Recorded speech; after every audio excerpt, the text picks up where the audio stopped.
말씀을 준비하면서 저는 많은 것을 고민해야만 했습니다. 왜냐하면 학개서를 이해하려면 이 역사서인 에스라와 느헤미야를 이해해야만 해요. 그런데 이스라엘의 역사를 성경 안에서 보는 그 역사관이 있고, 또 세계사 속에서 이스라엘의 역사를 보는 성경 바깥에서 이스라엘 역사를 보는 그런 역사관들이 있습니다. 그래서 말씀을 준비하면서 성경뿐만 아니라 여러 가지 주석서들과 많은 학자들의 글들을 읽으면서 어디까지 여러분들과 말씀을 나누어야만 할까라는 이 고민을 하게 됐습니다. 그러던 중에 우리가 잘 알면서도 잘 모를 것 같은 수룹바벨 이야기를 제가 조금 먼저 하고 말씀으로 깊이 들어가도록 하겠습니다. 보통 성경에는 이 스알디엘의 아들로 소개되는 이 수룹바벨, 아주 중요한 사람이죠. 왕가 출신입니다.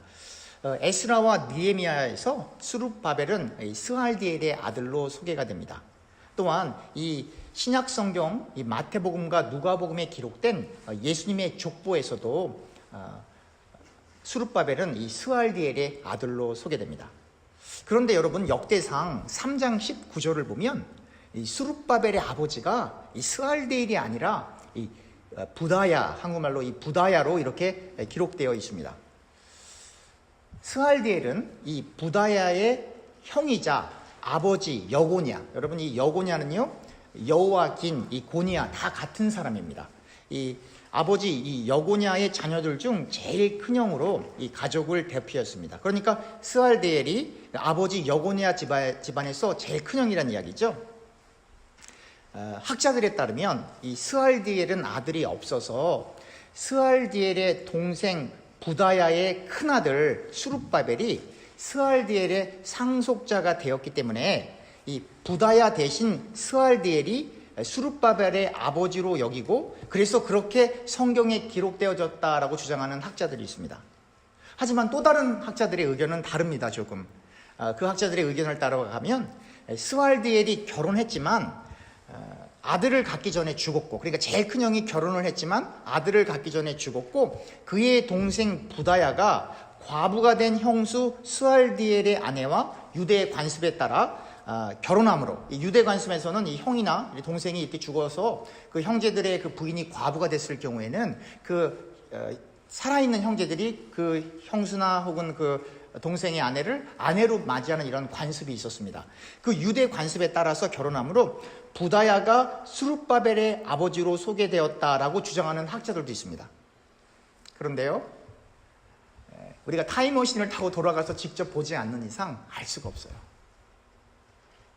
그런데 우리가 또 다른 많은 의견들이 있는데, 그러한 의견들은 조금 불필요한 것 같아서 소개해드리진 않지만, 우리가 분명히 알 수 있는 것은 이 두 의견들을 볼 때 수룹바벨의 그 아버지의 그 육체적으로 이렇게 아버지는 부다야일 가능성이 많고, 그게 상속자가 되었던 혹은 유대 관습에 따랐던 간에 이렇게 법적으로 이 아버지는 스알디엘일 가능성이 많습니다. 그래서 성경에서는 이 법적인 공식적인 자리에서 수룹바벨의 아버지가 누구냐라고 얘기했을 때 이 스알디엘로 소개하고 있습니다.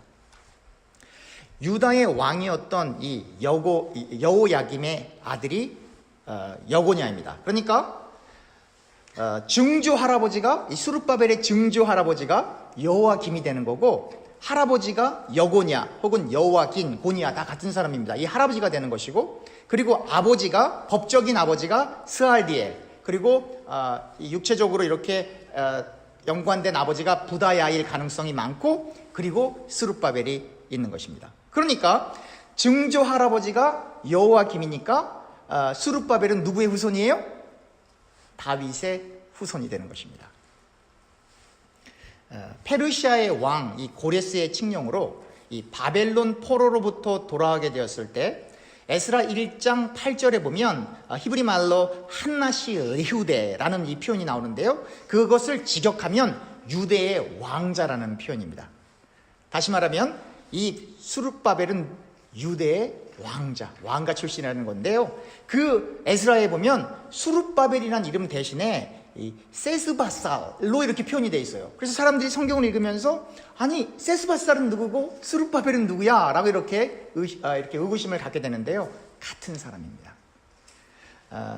개역개정에서는 유다 총독 세스바살로 이렇게 번역이 되었죠. 그러나 이 세스바살과 이 수룹바벨은 같은 사람으로, 수룹바벨은 유다의 왕자 혹은 유다의 총독으로 바벨론의 포로로 잡혀와 거주하고 있었던 유대인들 가운데 인정받은 지도자였던 것입니다. 또한 에스라 5장 14절과 에스라 5장 16절에도 세스바살이라는 이름으로 기록되어 있는데요, 그 사람 역시 수룹바벨입니다. 같은 사람입니다. 오늘의 본문에서 이 스알디엘의 아들 수룹바벨, 여호사닥의 아들 대제사장 여호수아, 그리고 하나님의 사람들 가운데 모두 남아있는 백성들 혹은 사람들이 하나님 여호와로부터 전달된 메시지를 순종하기 시작합니다. 그들이 하나님께서 보내신 학개 선지자로부터 말씀을 들었을 때 그들은 하나님을 경외했습니다. 하나님을 두려워했습니다. 그때 하나님의 전달자, 하나님의 메신저인 이 학개 선지자는 하나님께로부터 받은 말씀, 그 메시지를 전합니다. 여호와 하나님께서 말씀하시길 내가 너희와 함께한다. 아주 귀한 말씀이죠. 여호와 하나님께서 말씀하시길 내가 너희와 함께한다. 내가 너희와 함께한다라는 이 말씀으로 인하여 유다 총독 수룹바벨, 대제사장 여호수아, 그리고 남은 모든 백성의 마음이 감동되었어요. 하나님께서 그들의 마음을 감동시키셨어요. 다리오 왕 제2년 여섯째 달 24일, 오늘의 태양력으로 옮기면 다리오 왕 제2년 9월 21일경에 그들은 하나님의 집, 하나님의 집을 짓는 공사를 시작하였습니다. 바로 이 도식에서 우리는 아주 중요한 몇 가지를 살펴볼 수가 있는데요, 하나하나 천천히 한번 풀어가 보겠습니다. 먼저는 오늘의 본문에서 하나님께서는 늘 남은 자들을 남겨두신다라고 하는 것입니다. 이스라엘이 완전히 망해버리고 바벨론 포로로 잡혀갔다가 페르시아가 등극한 후 아무런 희망조차 없었던 그러한 시기에 하나님은 하나님을 향해 열심을 품은 자들을 남겨두셨습니다. 창세 이후로 하나님의 사람들을 늘 희미했고 없는 듯 있는 듯 미미해 보였지만 하나님은 늘 하나님의 사람들을 남겨두셨습니다. 우리가 보기에는 아브라함은 성경 속에서 아주 큰 사람으로 보이지만 성경의 역사를 나와서 전체 세계사 속에서 아브라함을 딱 보면 아브라함은 평범한, 아니 그보다도 못한 아주 작은 사람에 불과합니다. 다윗과 솔로몬 시대에 이르기 전까지는 아주 약소한 민족이었고 다윗과 솔로몬 시대에도 전 세계의 패권을 차지한 적도 없었으며 늘 주변 국가들과의 정략 결혼을 통하여 평화를 유지해야 하는 작은 나라가 이스라엘이었습니다. 대한민국하고 아주 비슷하죠? 우리가 광개토대왕하면 아주 큰 위대하게 생각을 하지만 전체 세계사 속에서 고구려를 보면 그렇게 큰 나라가 아니죠. 솔로몬 이후 주전 926년 이스라엘은 북왕국 이스라엘과 남왕국 유다로 분열되고 갈라지고, 마치 대한민국이 남쪽하고 북쪽하고 갈라지는 것처럼 그렇게 갈라지고, 거듭되는 외세의 위협과 내부적 갈등으로 이 왕조들은 불안했으며 주전 722년경에는 아수르에 의해 북왕국이 멸망해버리고 남왕국 역시 주전 597년 바벨론의 느부갓네살에 의해 예루살렘이 항복되고 유다왕 여호와긴이 포로로 잡혀가게 됩니다. 바로 이 여호와긴이 바벨론 포로기에 바벨론 지역에서 태어난 수룹바벨의 할아버지입니다. 주전 560년경 이 여호와긴은 사면됩니다. 주전 587년 예루살렘은 다시 바벨론의 느부갓네살에 의해 예루살렘이 점령되어 이 나라의 망국을 겪어야 했습니다. 하나님의 백성이라고 자부하고 하나님의 백성이었던 이스라엘이 역사 속에서 사라져버릴 것 같은 위기 속에서도 하나님은 이스라엘의 조상들과 한 약속을 지키기 위해, 그래서 약속이 중요한 거예요. 계약이 중요한 거예요. 말씀이 중요한 거예요. 바로 이 약속을 지키기 위해 그렇게 이스라엘 가운데 하나님의 사람들을 남겨두셨던 것입니다.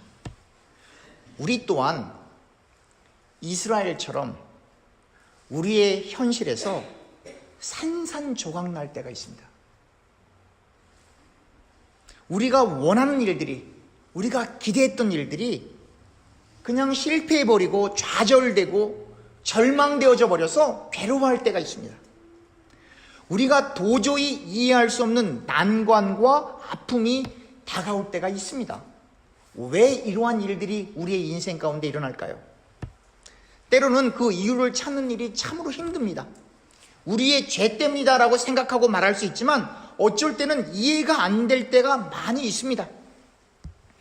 이스라엘 사람들이 잘못을 저질러 북왕국 이스라엘과 남왕국 유다가 망했다 할지라도 바벨론 포로로 잡혀가 그곳에서 태어난 이스라엘 백성들 혹은 이스라엘에서 태어났다 할지라도 아직 나이가 어려서 자기의 영향력을 발휘할 수 없는 그 어린아이들은 도대체 무슨 죄를 지었기 때문에 그러한 어려움을 당해야 한단 말입니까?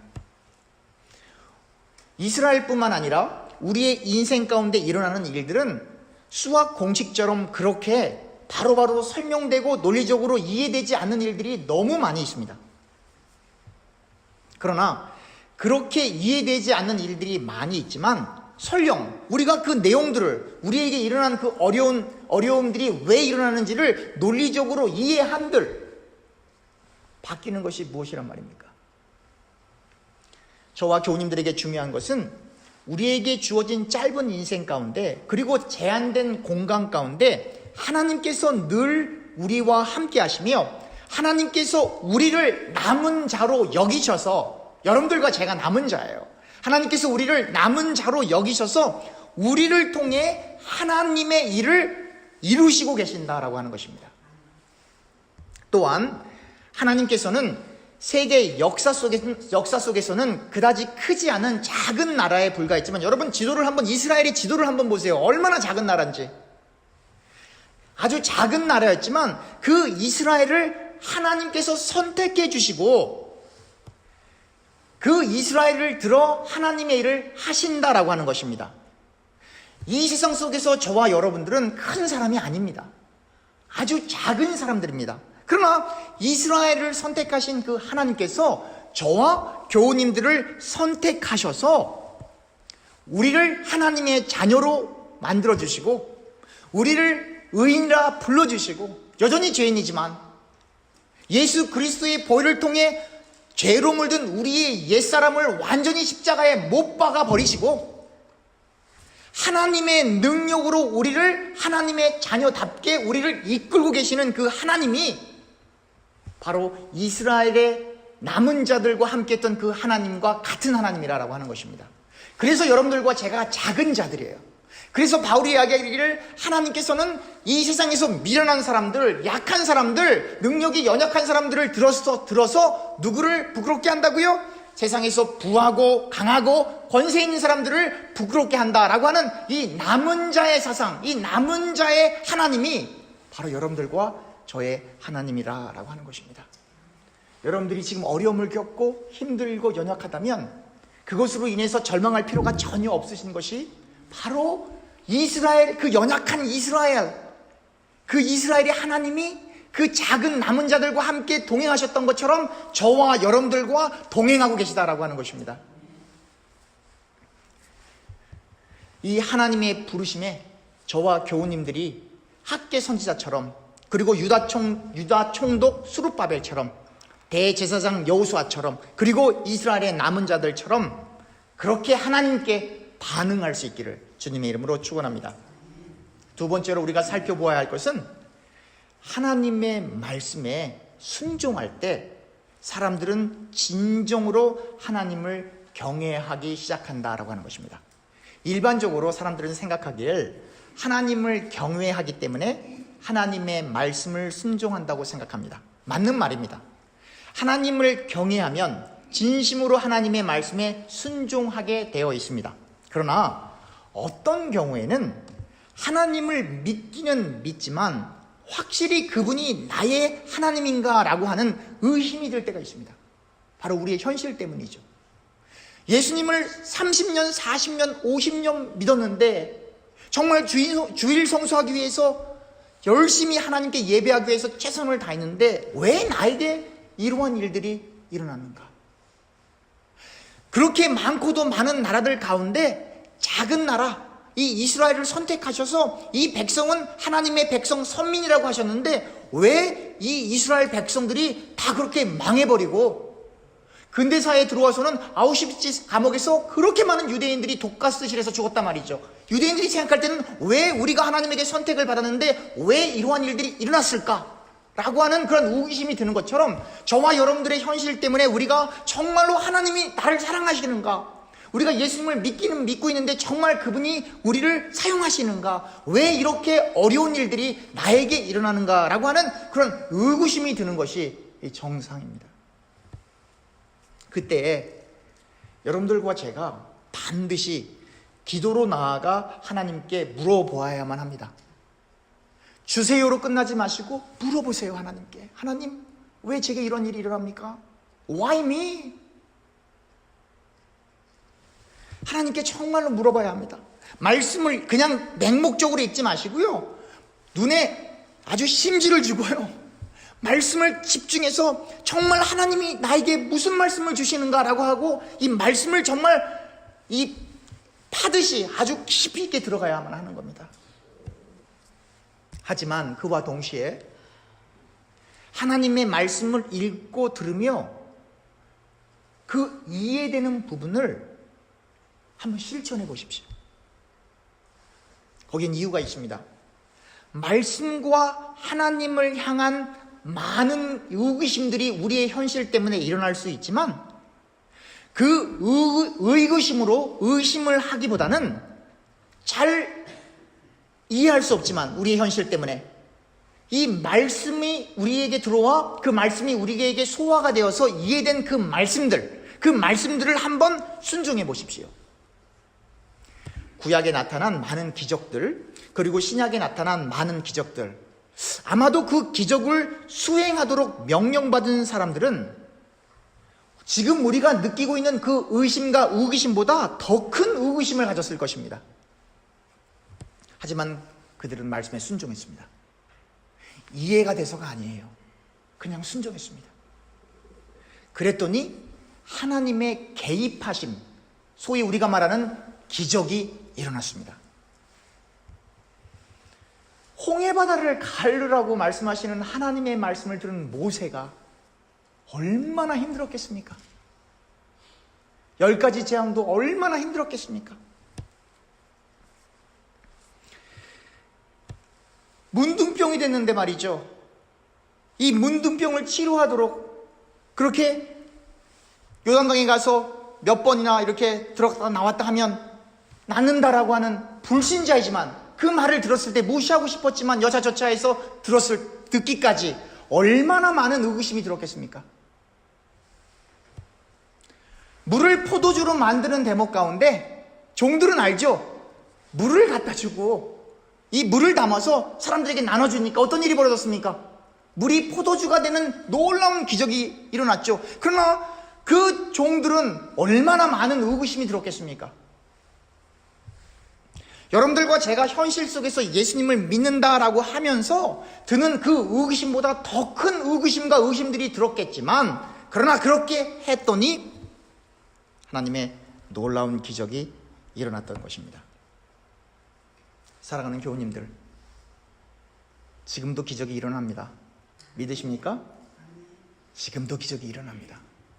과거의 하나님이 옛날의 하나님이 아니고 오늘의 하나님이십니다. 어제도 계셨고 오늘도 계셨고 내일도 계신 알파와 오메가 되신 그 하나님이 지금도 동일하게 여러분들과 저와 함께하고 계십니다. 그 하나님의 말씀을 한번 순종해 보세요.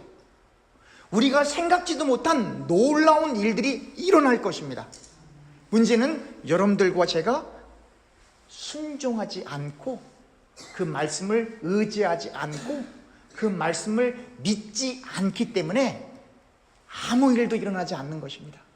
그런데 오늘부터 한번 시도해 보십시오. 이해가 안 가면 믿음을 달라고. 믿음은 있는데 분명하지 않아서 갈팡질팡할 것 같으면 인도해 달라고. 한번 하나님 앞에 매달려 보십시오.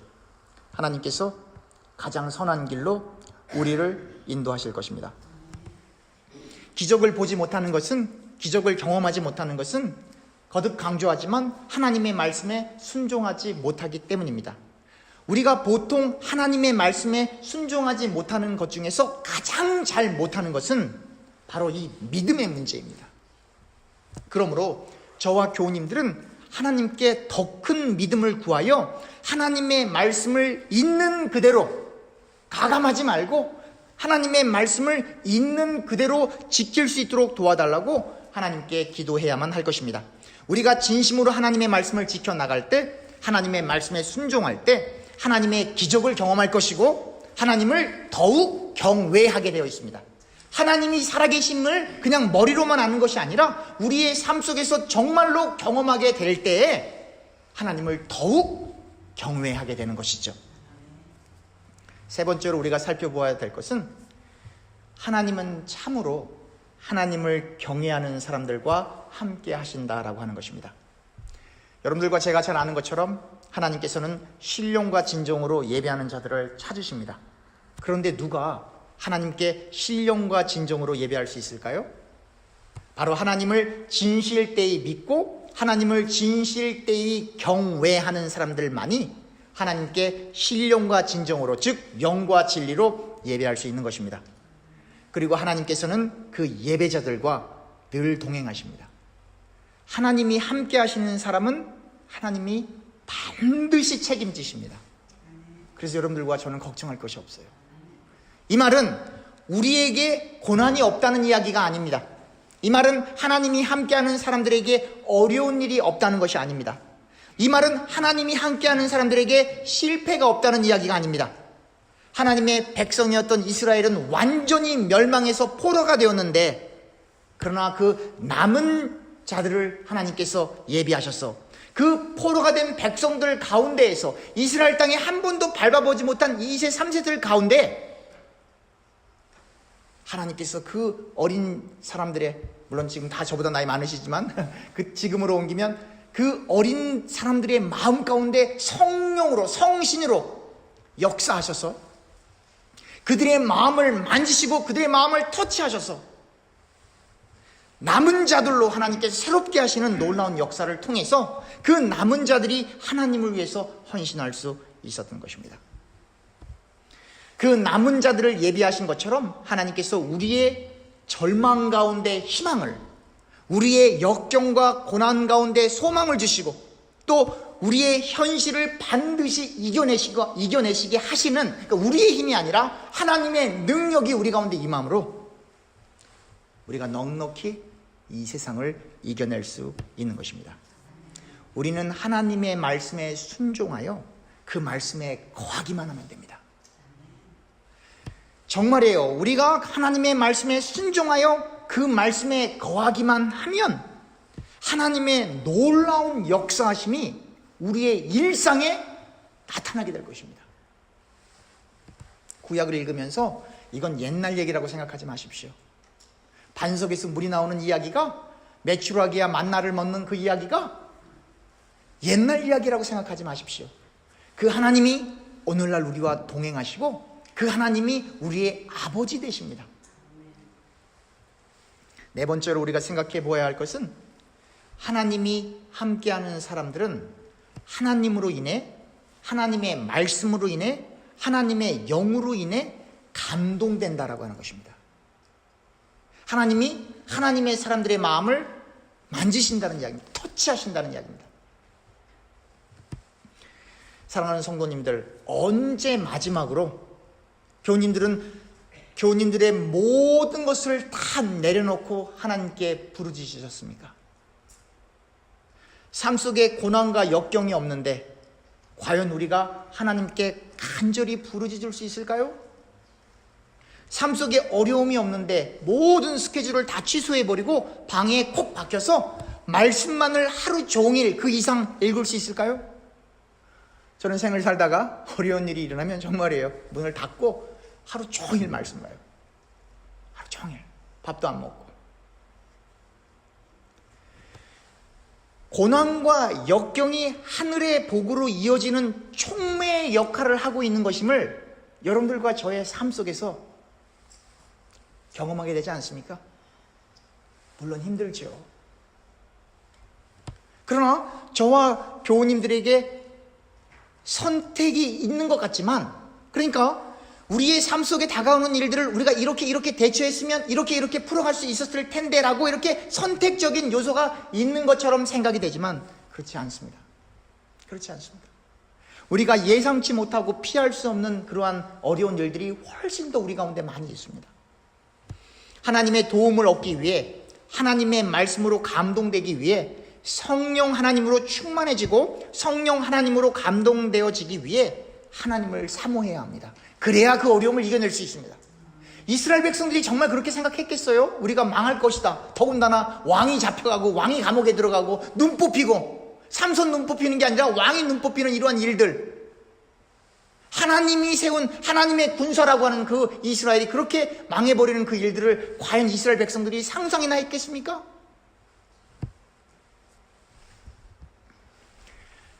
우리에게 다가오는 그 어려움만큼이나 그들도 힘들었습니다. 그래서 이스라엘의 남은 자들이 하나님을 의존할 수밖에 없었던 것입니다. 우리 역시 마찬가지입니다. 우리의 삶 속에서 다가오는 그 어려운 일들 가운데 놀라지 마십시오. 두려워하지 마십시오. 슬퍼하지 마십시오. 우리는 남은 자예요. 하나님이 반드시 우리를 들어 쓰십니다. 여러분들과 제가 생을 살아가는 그 이유들은 여러 가지가 있지만 하나님께서 우리를 붙드시는 이유가 단 한 가지예요. 우리를 하나님의 뜻 가운데 사용하시기 위해서. 그러니까 제가 늘 말씀드리지만 여러분들과 저의 사명이 닿으면 하늘나라 가는 거예요. 건강과 상관없이. 여러분, 건강하신 분들도 갑자기 심장마비로 돌아가시는 분들도 계세요. 30대 중반의 의사가 그렇게 열심히 공부했는데 갑자기 심장마비로 돌아가셨어요. 제가 대학에서 공부할 때 박사학위를 하려고 10년을 공부했는데 스트로크가 와서 기억력을 다 잊어버리고 반신불수가 하셨어요, 교수님이. 그래서 기억력을 다 잃어버렸으니까 10년 동안 공부한 것이 다 제로가 돼버린 거예요. 그래서 더 이상 학생들을 가르칠 수가 없었죠. 어떠한 저 목사님 가정은 영국에 가서 열심히 공부를 했는데 그렇게 열심히 10년 이상, 20년까지는 아니고요. 10년 이상 공부를 했는데 그걸 다 마치고 이제 처음으로 학생들을 가르치려고 하시는데 돌아가셨어요. 건강 때문에. 그럼 그 사모님이 그 론을 어떻게 다 해결하겠어요? 그리고 여러분들과 제가 겪는 어려움이 이렇게 크지만, 그러나 또 다른 한편으로 이렇게 생각을 해보면, 상대적으로 생각을 해보면 우리에게 다가오는 어려움이 크지만 하나님께서 우리에게 감당할 수 있는 힘을 주신다. 그리고 감당할 수 없을 경우에는 반드시 피할 길을 내주신다. 왜요? 하나님께서는 여러분들과 저의 아버지가 되시고 하나님께서 반드시 여러분들과 저를 통해 하실 일이 있어요. 그래서 건강과 상관없이, 나이와 상관없이 여러분들과 저의 사명이 닿으면 그날이 하늘나라 가는 길이에요. 그래서 여러분들과 저는 사나 죽으나 하나님 것이니까 어려움이 있어도 기뻐하셔요. 이 말씀이 우리의 심령 속에 새겨질 때 항상 기뻐할 수 있는 거예요. 항상 기도할 수 있는 거고요. 항상 말씀 속에 거할 수 있게 되는 것입니다. 끝으로, 하나님으로 인해 감동된 사람은 반드시 하나님의 일을 하게 되어 있습니다. 하나님의 집을 짓는 것은 사실 자신들의 모든 것을 다 내려놓고 목숨을 건, 지난주에 제가 설명드렸죠? 이 목숨을 건 십자가의 길을 걷는 것처럼 어려운 일이었습니다. 이 하나님의 집을 짓는데 반대하는 세력들이 너무 많았기 때문에 생명의 위협도 받고요. 정치적인 술수와 여러 가지 이야기들을 제가 지난주에 말씀드렸죠. 그러나 하나님으로 인해 감동된 사람들은 자신들의 생명보다 하나님을 더욱 사랑하기 때문에 하나님의 예비된 남은 사람들은 하나님의 집을 짓기 시작했던 것입니다. 중요한 표현이 있죠. 정말로 하나님의 사람들은, 남은 자들은 자신의 생명보다 누구를 더 사랑한다고요? 하나님을. 그래서 하나님을 전심으로 경외하고 사랑하는 사람들은 몸을 아낄 수가 없어요.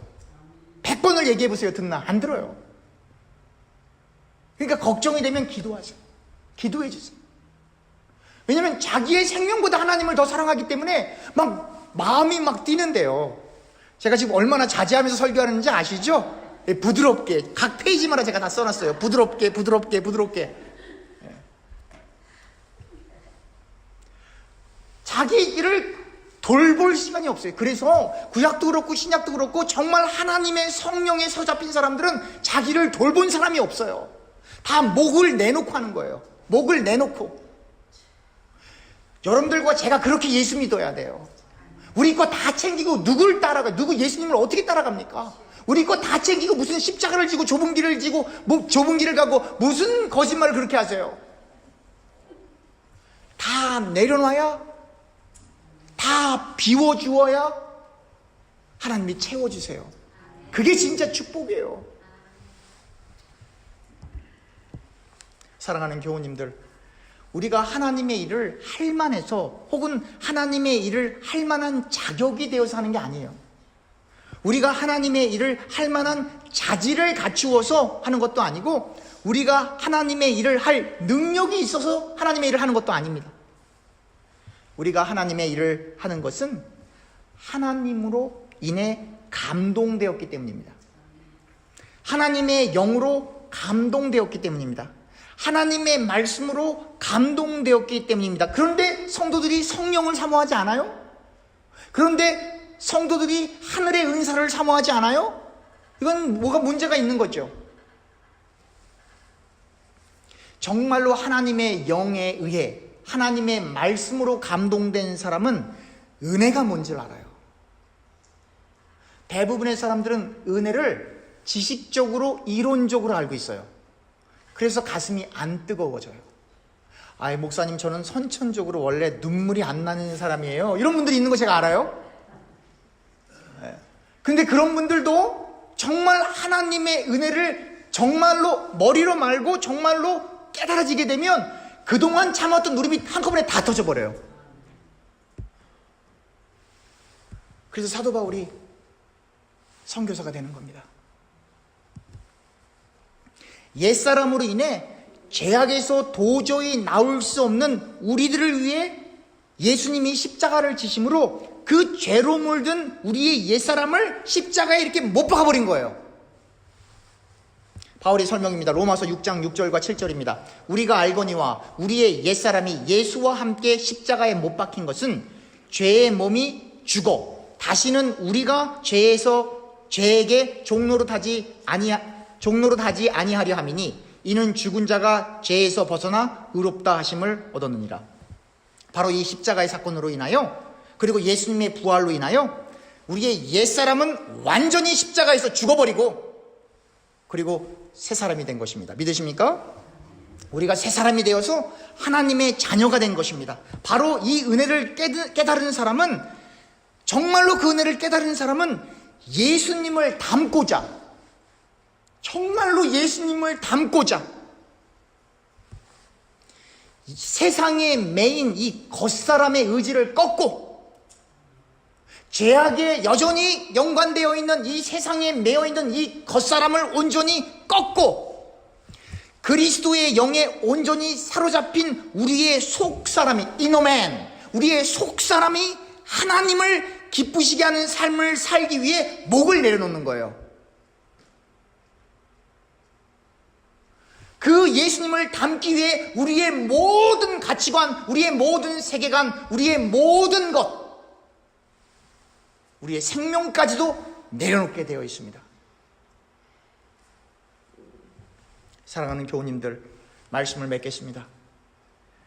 하나님의 말씀에 순종하고 하나님을 경외할 때 하나님이 우리와 함께 하시고 하나님께서 우리의 마음을 감동시키셔서 그러니까 우리 스스로의 힘이 아닌 하나님이 주시는 그 힘으로 하나님의 일을 하게 하십니다. 그 하나님을 정말로 믿어보십시오.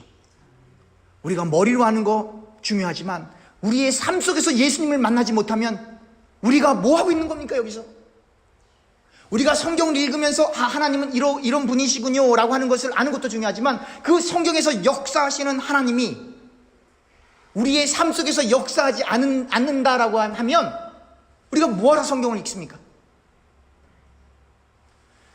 성경에서 역사하시는 그 하나님이 동일하게 저와 교우님들의 아버지 되세요. 그분을 의지해 보세요. 그분의 말씀을 지켜보세요.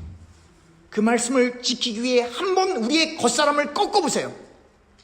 우리의 편한 대로 예수 믿지 말고 불편하고 힘들고 어려워도 그 말씀 지키기 위해 우리의 겉사람을 꺾어보세요. 반드시 하나님의 놀라운 역사하심이 일어날 것입니다. 그 하나님이 저와 교우님들과 늘 동행하기를 간절히 축원합니다. 기도하겠습니다.